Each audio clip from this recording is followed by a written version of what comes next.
Yo, what's going on, guys? Welcome back to the channel. Today we're talking about the aftermath of UFC Austin. A wild night of fights. 12 fights. Was supposed to be 13. Was supposed to be Steve Garcia versus Miguel Costa. I can't really pronounce that first name, but it's Costa. They are rescheduled for December 9th, so next week. Either way, 12 fights. Unbelievable. I believe there was only 2 decisions on this card. 10 finishes, and boy were they finishes, and I mean decisive finishes. I mean, let's talk about it. I mean, we have to talk about it. Oh wait, there was three decisions. Yeah, 3 decisions. So 9 finishes. Veronica Hardy versus Jamie Lynn Horth. I thought Jamie Lynn Horth was going to show up a little bit more output, a little bit more angles. Veronica Hardy's defense is not great. Her striking defense isn't great. She does really well with a lot of movement, and we've seen that tonight. The first 2 rounds was mainly departed on that. A lot of movement, a lot of side to side, and then blitz. And it was really taking Jamie Lynn Horth out of the fight, making her hesitate a whole lot. Jamie Lynn Horth kind of put it a little bit together in the 3rd round, as we've seen a little bit more step and elbows, a little bit more volume, a little bit more clinch work. She did really well in there. She also had moments on the ground early in the fight where Veronica Hardy really didn't want to mess with that too much. So great win for Veronica Hardy. I should not have been a split decision win for the split decision at all. Veronica Hardy won fair and square, probably 30-27 because she lost the 3rd round, but 29-28. So very good win for her. 8-4-1 as of right now. Her record goes up. First loss for Jamie Lynn Horth. It'll be interesting to see where she goes from here. I'm actually kind of excited to see the improvements or see what she can do, what matchup she gets after that. Next is Jared Gooden versus Wellington Turman. I thought Jared Gooden and Wellington Turman was a really fun fight. I actually really enjoyed that matchup. My pick was Wellington Turman. I thought he was going to do very well in that matchup. And he started the fight out like I thought he was going to. Some good movement. He didn't throw as much leg kicks. He was kind of telegraphing them a little bit, but he did throw them. Just not as much as I thought. Not as deceptive with them as he was in the Randy Brown fight. But his hands looked really well, and it was a lot of movement, a lot of step, a lot of technical ability in there. And then the one time that he overextends or rushes it because he hurts Gooden early in that 2nd round, he gets caught with a massive shot with Jared Gooden, who I said it's on my freaking thumbnail for that fight breakdown. Jared Gooden had the power. It was about Wellington Turman using his movement, using his speed and deceptionness, or whatever that word is, to win that fight. I thought he had the ability to win it. We've seen in there that he could win that fight. He was winning that fight. And then the power of Jared Gooden, which was in display every time he fights. That power is in display. The way he throws, the way he holds his hands. He has a very good chin. I would like to see a little bit more defense from him, but still, hit him with a big left hook. And then after that, for a second there, I thought he was going to overextend and get grappled, and then, had to figure that out. But he was able to judo throw, I believe it was, Turman, and then ultimately end up submitting him with a rear naked choke, which is pretty impressive, to be honest. Then next we have Rodolfo Bellato versus Ior Potieria. Potieria looked really good in moments. I actually thought the commentary was a little off in this matchup. I thought Ior Potieria was doing good at times, being able to catch Bellato as he would enter. I thought Rodolfo was doing a really good job with his head movement and picking his shots. It was at times where he would hesitate. That's where it would kind of cost him a little bit. But there was a lot of moments where he was using his head movement. He was picking his shots well. It was when he was choosing to overextend or just move forward. And Potieria was having a lot of success with his speed and all those things. Hurt Rodolfo as he was exiting. Chin right up in the air. He was hit with a big punch and then hit 2 more times, I believe it was. It was like a 3-piece combo.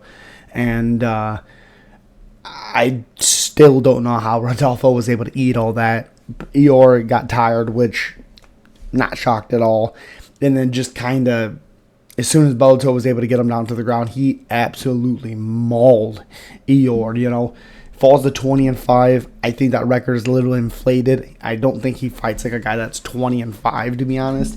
His speed definitely showed up a little bit more in this fight than typical. But he's 1-3 in the UFC, and this has been his best performance. And whether maybe you think this fight should have been stopped or not, his only win is against Shogun Rua. And he celebrated like it was, not Shogun Rua. So, a little bit weird there. Pereira did look good, though. Next, we got to talk about this. Drakkar Klose versus Joe Solecki. Drakkar Klose finishes Joe Solecki with a slam on the side of his head instead of slamming him on the back of his head. Typically, when you get stuck in an armbar, they'll pick the fighter up and then drop them.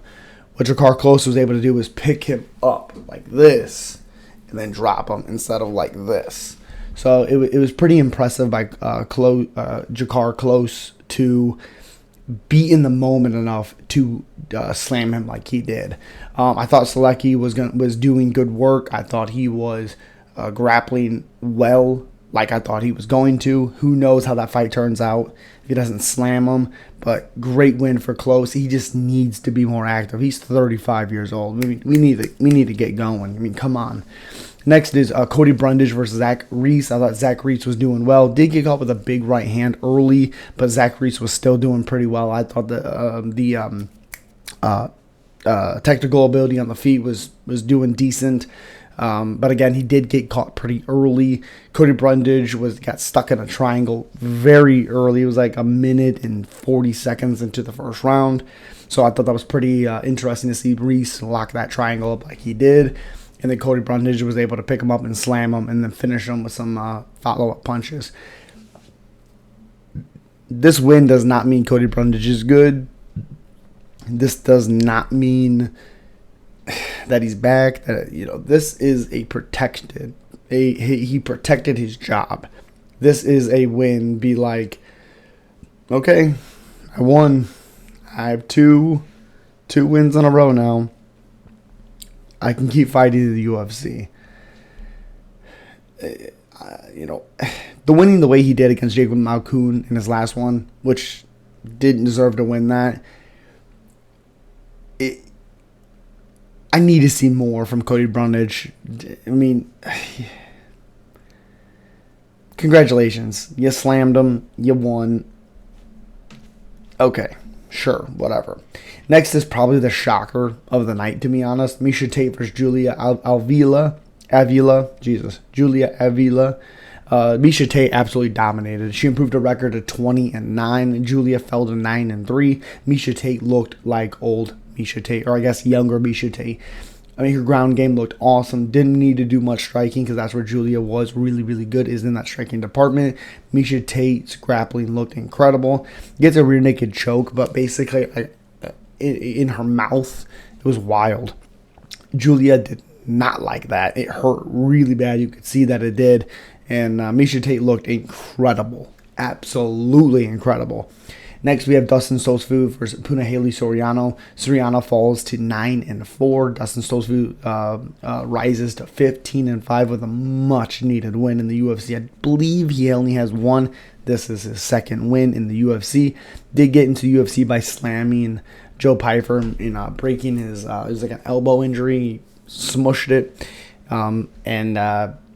It didn't really think at the time that he should have been put into the UFC because of that. It was a kind of a freak accident. But either way, Soriano stumbles Dustin Stoltzfus a couple of times in that matchup. I was surprised to see Dustin Stoltzfus strike as much as he did, to be honest. I didn't think he really, really needed to do that. But he chose to do that. And in the end, he ended up dropping Soriano once at the end of the first round. And his teeps, his front kicks to the body were, to me, his best weapon.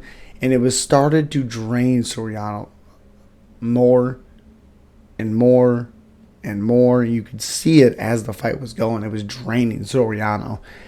And when Dustin Stoltzfus got his back in the first round, you could see the control ability that he had with it. And he gets him down in the second, and he's able to find that rear naked choke, and he finishes Soriano. Soriano is 1-4 in his last 5. He was on the, I believe it's called the MMA Hour with Matt Serra, and I can't think of the other guy's name at this moment, of course. But Matt Serra and the other guy, Soriano, talking about how he trains. I think it's Extreme Couture, wherever he trains at, and talking about how he doesn't really think he needs to change gyms or anything like that. Might be time to change the gyms, or at least get some different looks out there. But that's a big loss. That's a big loss when your back was already against the wall. 2-fight losing streak, I believe, 2. Again, this was a guy that was 8-0. Fought Brandon Allen in his 9th fight, which was unbelievably ridiculous matchmaking. Next is Joaquin Silva versus Clay Guida. I thought Clay Guida was going to get absolute mollywopped in this. I thought he was going to get destroyed. I did not want to see it. Joaquin Silva walks away with the decision, improving his record to 13-4. Clay Guida was an absolute dog tonight. He looked awesome. The biggest thing that was kind of his downfall was just the style that he has. Joaquin Silva was able to hurt Clay in the first round with an uppercut as Clay was coming in with that style that he has. Hurt him. I don't really think it was almost finished, but he definitely hurt him and stole that round. Besides that uppercut in the follow-up shots or whatever, Clay Guida was winning that round. Second round, Clay wins handily. Wasn't really a challenge. Gets him down a couple of times. Third round, couldn't get Silva down. Striking actually did look pretty good. The uppercut was kind of sneaky from Clay all night. But Joaquin Silva was able to stuff the takedowns, be a little bit dirty, and get the decision win. 29-28. Again, dog, Clay Guida. Jesus. Next is Sean Brady versus Kelvin Gastelum. Sean Brady wins by Kimura in the third round, improves his record to 16-1. Kelvin falls to 18-9. This was, how does Kelvin Gastelum look at 170 after a long time being at 185? And I don't think this fight really showed 100% what Kelvin can do. I think Sean Brady looked awesome, fought the fight exactly how he should fight, get big takedowns, look for submissions, control time, position over submission. And if you can get a submission, go for it. If you can't, don't try, don't wasting the position if you get that. And Sean Brady did a really, really good job of getting Gastelum on his back foot, getting Gastelum on the ground like he needed to do. He was the much bigger man. I was surprised Kelvin didn't use more movement and have more output. He had to have been game planning for Sean Brady to try taking him down. So maybe it's just a night that he couldn't show up, or maybe Sean Brady is just that damn good. And again, Sean Brady had 15 other fighters that he was able to do a lot of that with. So he finished Jake Matthews by submission. This isn't a huge shock if you've watched Sean Brady. That was his path to victory right there. Next is Deiveson Figueiredo versus Rob Font. I call this one basically to a T besides the finish. I had Deiveson Figueiredo with his speed and a power advantage, and it showed up through the entire fight. Every time he hit Rob Font, he was able to hurt Rob Font. Every time Font was able to hit Figueiredo, it didn't do a whole lot. Font couldn't get his jab going, which was the name of the game for Deiveson Figueiredo. Keep him off balance, keep him out of rhythm. The movement looked great, the speed looked good. Rob Font looked a step behind. Had moments, of course, as Rob would do, but he couldn't stop the takedown. He was able to get back up a multitude of times, so great job for Rob Font for not accepting it. But in the end, Deiveson Figueiredo was able to hurt Rob Font at the end of the first 2 rounds. At the end of them, seal those rounds in his name. Give no doubt. Deiveson Figueiredo is going to be a problem at 135. Next is Jalen Turner versus Bobby Green. Jalen Turner improves to 14-7, snaps his 2-fight losing streak against Gamrot and Dan Hooker. Bobby Green falls to 31-15-1. This is a big loss for Bobby Green. Not because he lost to Jalen Turner, not because he was TKO'd or KO'd, because the referee tried killing him tonight. Because the referee had the ability to stop the punishment on Bobby Green. I said it in my video. I did not know how Bobby Green was going to be able to cover that distance, because it was so much more for Bobby Green to get to Turner than Turner get to Bobby Green. And that's exactly what we've seen. Turner didn't really have to move a lot. He just had to wait for Bobby to come to him, which he knew Bobby was going to be able to do that.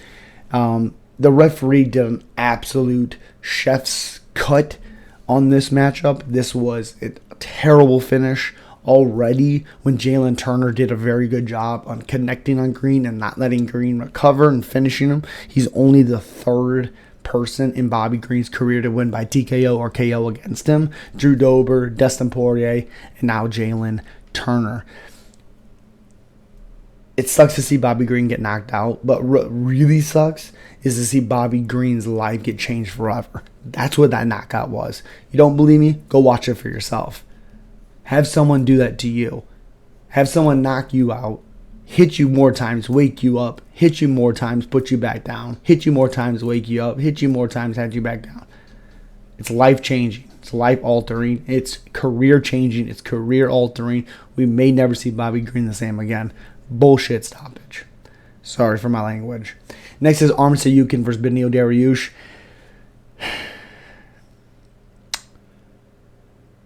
This one sucked. This one sucked to see. Arman Tsarukyan versus Beneil Dariush. Arman Tsarukyan climbs to 21-3. Beneil falls to 22-6-1 with a 2-fight losing streak. Beneil went right at him. Immediately started this matchup going right at him. Looking to close that distance. Looking to bring the fight to Arman. And Arman was able to get Beneil to... it was a beautiful thing. Arman threw a knee. Beneil tried to back out of it. And as he backed out, Arman was able to connect with a big right hand and basically finished Dariush right there. All the follow-up punches were literally just follow-up. Technically, you could have stopped it there. Because you could tell the way he goes down and the way he reacts, he's done. That's it. That's it. It doesn't necessarily answer all the questions for Arman, because it is a big first 1 minute, 4 second fight. It doesn't answer all the questions we have. It doesn't answer his cardio. It doesn't answer his striking defense. We've seen Arman in a lot of his fights look real good in his first rounds of a lot of his fights. He's looked good. He's looked not great as the fight goes, or as he's fighting big punchers. Gamrot was able to win the fight later. Joaquim Silva was able to hurt him later.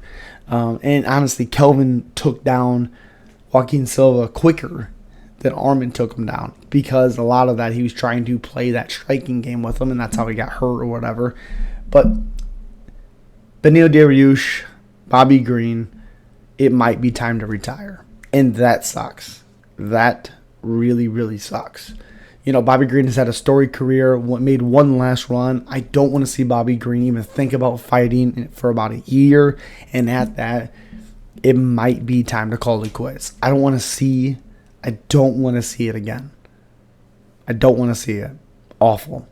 Congratulations to Arman Tsarukyan, Jalen Turner, Davison Figueiredo, Sean Brady, Joaquin Silva, Dustin Stoltzfus, Miesha Tate, Cody Brundage, Jakar Close, Rodolfo Bellato, Jared Gooden, Veronica Hardy. Congratulations for winning tonight. Incredible. Absolutely incredible. What a great night of fights. Thank you all so much for being live when I was live with me. And again, thank you guys so much. Have a great one. As always, peace.